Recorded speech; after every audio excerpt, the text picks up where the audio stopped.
Hello and welcome to the TMZ podcast. I'm Charlie Cotton. I'm Charlie Neff. And I don't know about you, Charlie, but I spent all weekend consumed in this Kendrick Lamar Drake beef. It was epic. Absolutely epic. And I think a lot of people by the end of last week thought that maybe Kendrick was winning, but now the tides have turned and now people think Drake is the winner. I don't know who you're following on TikTok, Charlie, but... TMZ Hip Hop Trent. Shout out Hip Hop Trent. Well, and Charles. We may need to get some new hip hop people in the building because Kendrick murdered that man, I think. Did you not listen to the rebuttals that Drake gave? The rebuttal was awful. What? Are you crazy? Okay, we'll get into it. We'll get into it. I'm very passionate. Okay. Tom Brady roast was yesterday. Oh, it's so good. It was so funny. So cringe. So many, jokes that you were like, ooh, should I laugh? Should I not? It takes a brave celebrity to put even to be a roaster, because you're also on the line. If you turn up to the event, you may get roasted. Right. I think which is Kim Kardashian, exactly what happened. Kim Kardashian might regret going. Yeah.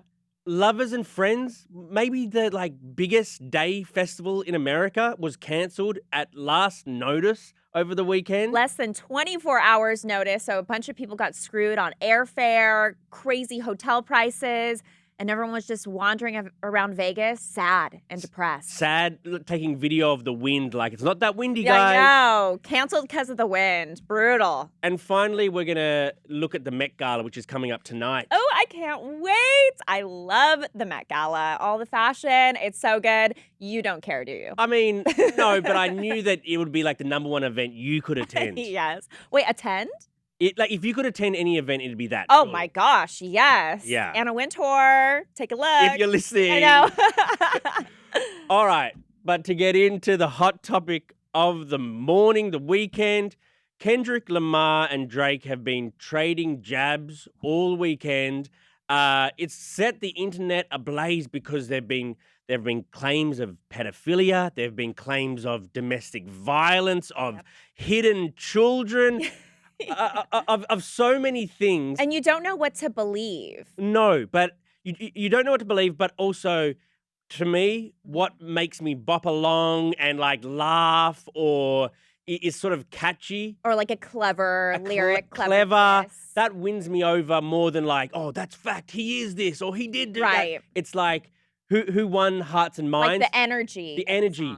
I, for one, I realize you might have a different opinion, but I just thought Kendrick monster Drake. I think he absolutely got swept away in the wind. Unbelievable. So, okay. I can't believe anyone's saying that this morning. Well, the new song, Drake came out with his rebuttal over the weekend, set the internet ablaze. And he had a lot of really good disses. Basically, all these things that Kendrick's been saying about this alleged baby and this pedophilia stuff. Drake said, all your information, we planted. We gave you fake information. So it's basically Drake is saying, you're playing my game. Right. Let's play a bit of Drake's latest clapback. You waited for this moment, overcome with the desperation. We plotted for a week and then we fed you the information. A daughter that's 11 years old, I bet he takes it. To me, it doesn't matter if Drake fed him this or fed him that. Kendrick's bars were just better. And Kendrick is an incredible songwriter, lyricist. But Drake, I thought this beat was better. You thought this beat was better than Not Like Us? Yes. No. I thought Drake has been coming with the better beats. I did like the last beat, but it's tough. They're just two totally different people. Does this take you back to 8 Mile? Yeah. Is that just the millennial in me where it's it's literally the plot line of 8 Mile where you have this one guy that went to a private school and then you have this other guy that was from the hood, and basically how that one guy won that battle is or was it Eminem? I think, yeah. It was Eminem Charlie Neff movie reviews, just summaries. It's literally the same plot line from 8 Mile. I believe this is the rap beef of our time. We've heard about rap beefs in the past. Maybe we've been too young or haven't been alive yet. But this one just feels these guys hate each other. They're doing the best to tear each other down. And I realize that, people who are Drake fans or people who are Kendrick fans were just going to ride with their guys. But it's been a very entertaining to watch, and you never know when someone's going to pop up again to diss back. It's been fantastic. Let's listen now to Kendrick's Not Like Us. Say, Drake, I hear you like I'm young. You better not ever go to cell block 1. To any bitch that talk to him and they in love, just make sure you hide your little sister from him. That was a bop. Even at the end of that, he gave like TikTok dance instructions, like step 2, step 2. It was just like, I was loving it. Oh my gosh. I do want to know because, you know, one of the main themes about this whole thing is that Kendrick's basically saying, you're not a part of the culture. You're too like whitewashed, right? Well, like, yeah, he's too Canadian. Like, right. He's like, yeah, exactly. But a lot of the things that Kendrick has been harping on is this like pedophilia thing. You're a pedophile. You're a pedophile. I mean, Well, people in your circle are, as well. Like, right. But I'm so curious if Drake is going to send any kind of like legal letter over this, or maybe his label will, because it's bad business to say their artist is into pedophilia. Or will the feds raid Drake's house next? You know, I agree with you. But if Drake did send any kind of legal action, then it would be proving Kendrick's point. Like, he's like, oh, I'm going to tell on you, you know, kind of thing. I'm interested in the legality of you know, defamation as well. Or like, do cops need to take, you know, some things seriously?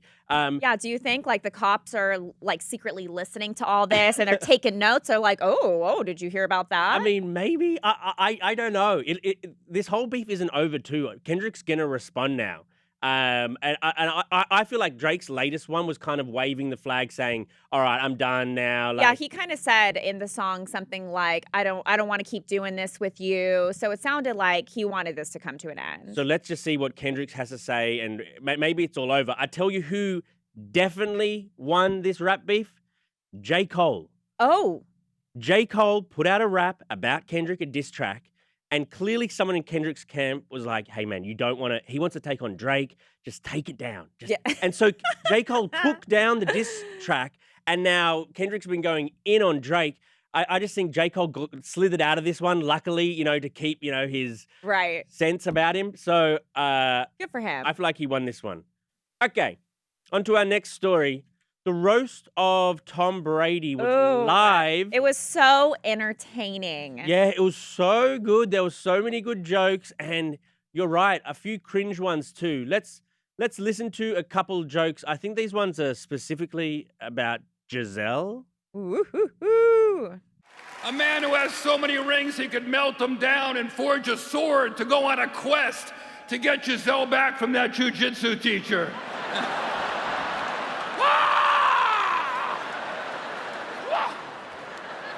Giselle gave you an ultimatum. Giselle said, you retire or we're done. That's what she said to you, Tom. You retire or we're done. And let me tell you something. When you got a chance to go 8 and 9 and all it will cost you is your wife and your kids, you gotta do what the fuck you gotta do. Do you understand me? That was pretty good. My goodness. I enjoyed that. They also discussed like Deflategate. Tom Brady almost admitted to Deflategate. No, he said if I did do it, I would have just taken the $2 million. 20 million. The $20 million and just admitted it right there. Right. People loved that. People loved that one. There were so many good ones.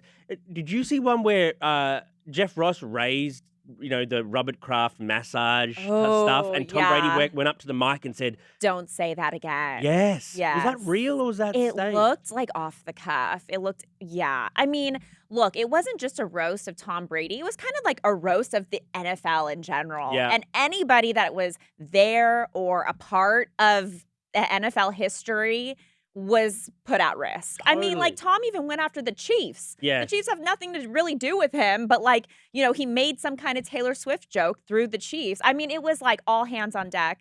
And, you know, somebody in our office was saying that when they used to do the roast on Comedy Central, you actually had to get your jokes approved and the topics approved in advance, which actually that kind of makes me upset because I feel like it should be like, if you're going to be roasted, all things go. Yep. And apparently people are thinking that now Netflix has taken this on, that all these jokes weren't approved. And, you know, that moment you mentioned of Tom Brady with the Robert Kraft thing, like that did seem real to me. It did. And I was thinking for a long time, for the last few weeks or months, that Tom Brady's next sort of squeeze should be Kim Kardashian. That'd make sense. Well, it was interesting that she turned up to the event. Right. They're very good friends. And I bet she wishes she didn't because I felt sorry for her. I felt really bad for her. Like, She got booed big time. she got booed when she tried to make a joke on stage, and then other comedians were firing shots at her Yeah. throughout the night. Her delivery wasn't great either on the jokes, so some of them didn't really hit. You had to actually read it, and then you would understand. So yeah, all in all, very entertaining night. I think Netflix killed it with this live event. They're trying to get more into live TV, and this was just like,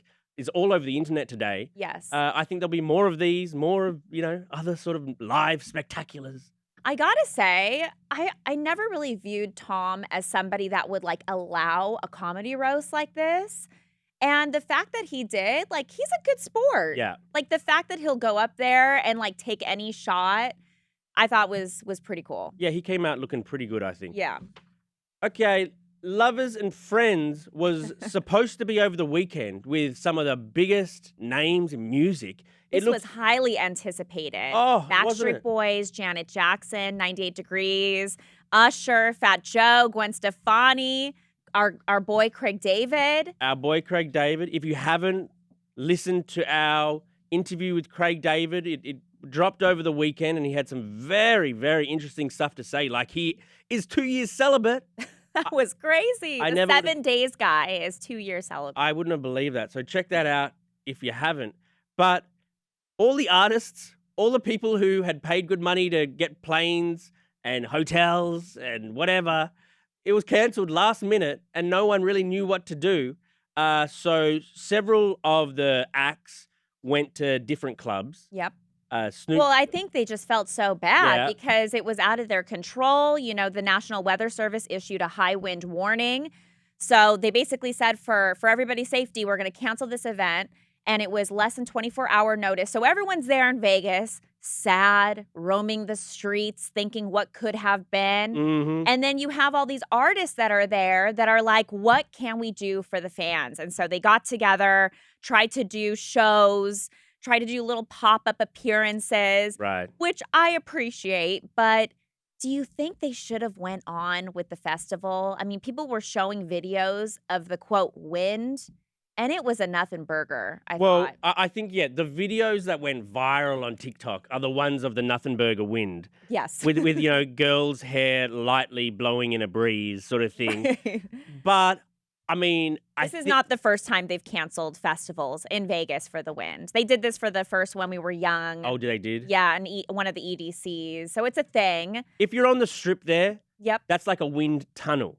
And Yeah, true. by the evening, like, yeah, maybe in the afternoon it was a light breeze, but it got pretty windy here in LA. And It did actually. Yeah, and it was on the beach. I saw some videos from Las Vegas where It was actually windy. Yeah, I mean, they're not the funny ones that get shared, though. The funny ones are the light breeze ones. So I think it just creates this whole, like... I just wonder, why can't they build, and this is just me being like, we can make this work, right? Like, why can't they build some kind of gigantic tarp over the festival ground? So, because like I said, this happens very frequently where it's like, oh, the wind in Las Vegas, got to shut things down. Okay, if this is a reoccurring issue, build some gigantic tarp where the wind's not going to affect the stage and the performers. Figure it out, Las and Vegas. Your hair and girls' hair. A gigantic tarp. Yeah, Done. I mean, come on. If Charlie Neff can come up with that, like, I mean, what are you guys doing? There's got to be some way to like make the show go on. Right. Gosh, what a letdown. Big time, big time. Okay, on to our final story. The Met Gala is tonight. Woo! I can't wait to see all the outfits. It's the most highly anticipated sort of crazy outfit day in Hollywood, even though it's not in Hollywood, it's in New York, right? Right? Mm-hmm. That's the Met Gala. And yeah, everybody can't wait to see what everyone will be wearing. Are you ready for the theme? Tell me the theme. The theme is Sleeping Beauty's reawakening fashion. So every year there's a different theme if you're not into the Met Gala stuff. And this is kind of where designers will tap into that quote theme, like a generic theme, but then like really bring the creative side out of that theme. So my guess, the theme is Sleeping Beauties. You're thinking like garden, floral, you're thinking like caterpillar that turns into a butterfly, like metamorphosis type fashion, where you might be coming out, you might walk like the red stairs in like a pantsuit, and then you click a button, and all of a sudden you're a big butterfly. You know, like Yeah. transformation on the red carpet. If I nail this and someone does that, I swear that'd be awesome. Someone is a butterfly. On the Yeah. See, I mean, it's just also the height of like, really, guys? It's just so much. Oh, it's so much fun. It's like Halloween. People love dressing It up for is. Halloween. And this is actually, look, it's not just a fashion event. It is a big charity gala. What do they do inside the room once they get in? I didn't even know. Like, I mean, I know they eat, okay. right? Yeah. I'm sure there's people talking. I don't know. I Talking. would love to be a fly on the wall. Right. Maybe Dress up as a fly. And there we go, Charlie. There we Now go. I'm thinking, now I'm- Yeah. Buzz off. Shoot, Charlie Neff. Get out of here. But I'm the fly on the wall. Okay. Tell me about, this is your special segment now, Today in History. Today in history, we have some fun ones, TV related. First one, 1957 was the finale of I Love Lucy. Mhm. I'm obsessed with I Love Lucy. You are? Yes. I just always I know loved- about is always the loved her chocolate humor. scene. Yeah, the chocolate scene is a very popular one. Actually, I think at the time, the one that got the most audience laughter or the longest audience laughter was the one episode where her and Ricky are dancing, and Ricky doesn't know she has a bunch of eggs in her dress, and Oh, she's trying to have him not to Lucy. know. And then all of a sudden at the end, for the crescendo, they both come together and all the eggs squirt out. And Comedy's come so far, I think. oh, I since those know. sort of jokes, But I Love Lucy still stands. Right. Okay, and then also another finale that aired on May 6th today in 2006 was the series finale of Friends. Oh, I never got into Friends, actually. I liked Friends. It's one of those things you can watch an episode here or there. Yeah. You don't necessarily need to watch in order. But on this specific finale episode, what had happened is Ross confessed his love to Rachel. They both decided to pick up their relationship again. Spoiler alert. It's 2006. I might go back How and many watch it. years? No, I wasn't You gonna watch need. it. I wasn't going to watch And Chandler and Monica, they adopted a set of twins. And at the very last scene was everybody leaving the apartment for the last time and grabbing one more cup of coffee together. Oh, Very so sad. sweet. Also, by the way, it was the 5th most watched TV series finale in the US. Okay, next fact. 1998, Steve Jobs announced Apple's first iMac computer. Okay. Pretty revolutionary. Right. And also, on this day in 1937, while landing at Lakehurst, New Jersey on its first transatlantic crossing of the year, the German Hindenburg burst into flames and it was destroyed, killing 36 of the 97 people aboard. What a fun fact. Big day in history. Big day in history. All right, Charlie. Oh, one more. Fun Oh, one for you. Here we go. 20 years ago, Babe Ruth hit his first major league home run on May 6, 1915. 1915. Yeah, are you into baseball? Nah, I'm into cricket. We've been through this. We're still on the cricket thing. You're a losing team. All right, well, yeah. Enjoy watching the Met Gala from afar tonight on TikTok. I can't wait. I'm sure we'll recap it maybe Yeah. tomorrow. Oh, you'll be just stoked. This is your day. Morning of I the know. year. I love it. I love it. We should come in Met Gala outfits tomorrow for the Ah, podcast. I'm not very metty. I'm wearing Oh, we paint can on my transform. t-shirt. If Jared Leto can do it, your idol, you can do it. Okay, all right. Okay, maybe. Thank you, Charlie. Thank you, Charlie. And we'll see you here tomorrow. Sounds good.